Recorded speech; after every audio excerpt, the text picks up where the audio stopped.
మరి మిత్రులారా, చాలా బాధతోని మరి ఆవేదనతోని మరి రాజ్యాంగానికి పట్టపగలే ఇప్పుడున్న ముఖ్యమంత్రి రేవంత్ రెడ్డి గారు తూట్లు పొడుస్తుంటే మరి తెలంగాణకు రావాల్సిన అపారమైన సంపద, వేల కోట్ల పెట్టుబడులు అవన్నీ కూడా పక్క రాష్ట్రాలకు తరలి వెళ్ళిపోతుంటాయి. గత ప్రభుత్వం కేసీఆర్ గారు కావచ్చు, అంతకన్నా ముందున్న ప్రభుత్వాలు ఎన్నో కార్యక్రమాలు చేసినాయి. మరి ముఖ్యంగా తెలంగాణ వచ్చిన తర్వాత కేసీఆర్ గారు రాత్రింబవళ్లు కష్టపడి ఒక గొప్ప తెలంగాణను తయారు చేయాలని మరి వందల వేల కోట్ల పెట్టుబడులు తెలంగాణలో పెడితే ఈరోజు రేవంత్ రెడ్డి గారి అనాలోచిత చర్యల వల్ల ఈ పెట్టుబడులన్నీ కూడా నాశనం అయిపోతా ఉన్నాయి. ఆ పెట్టుబడి లోపల నా విలువైన పన్ను డబ్బులు కూడా ఉన్నాయి. నేను రాష్ట్ర ఖజానాకు ఒక పౌరుడిగా, ఒక బాధ్యతాయుతమైన పౌరుడిగా నేను కూడా పన్ను కడుతున్నాను. ఆ డబ్బులు మరి పెట్టుబడులుగా పెట్టబడ్డాయి.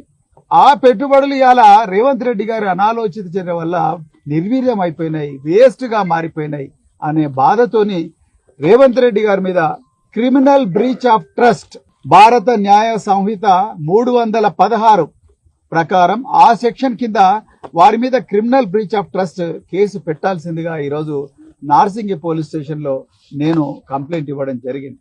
తెలంగాణ ప్రజలు దయచేసి గుర్తుపెట్టుకోవాలి, ఈ ఫార్ములా ఈ రేసు వ్యవహారంలో నిజానికి గత ప్రభుత్వం వేల కోట్ల రూపాయల పెట్టుబడులు మన రాష్ట్రానికి రాబట్టడానికి, దేశంలో ఎక్కడ కాకుండా తెలంగాణకే రాబట్టడానికి, వేల ఉద్యోగాలు తెలంగాణ యువతకు ఇప్పించడం కోసం 55 కోట్ల రూపాయల విలువైన పెట్టుబడి పెడితే ముఖ్యమంత్రి గారు ఏమాత్రం ఆలోచించకుండా, ఇలాంటి నిజాలు ప్రజల ముందర పెట్టకుండా, ఏనాడు కూడా అసెంబ్లీలో గాని లేకపోతే బయట బహిరంగ చర్చకు సిద్ధం కాకుండా వాస్తవాలను ప్రజల నుండి దాచిపెట్టి ఇలా గత మున్సిపల్ శాఖ మంత్రి కేటీఆర్ గారు ఏదో పెద్ద నేరం చేసినట్టుగా ఇవన్నీ కూడా వాస్తవాలను కప్పిపుచ్చి విషయాన్ని పక్కదో పట్టించే ప్రయత్నం చేస్తా ఉన్నారు.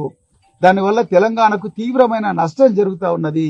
ప్రపంచంలో ఒక గొప్ప పేరు వచ్చే అవకాశాన్ని తెలంగాణ ఈరోజు కోల్పోయిందన్న బాధతోని ఒక పౌరుడిగా నేను ఇలా ఒక పోలీస్ కంప్లైంట్ ఇచ్చిన.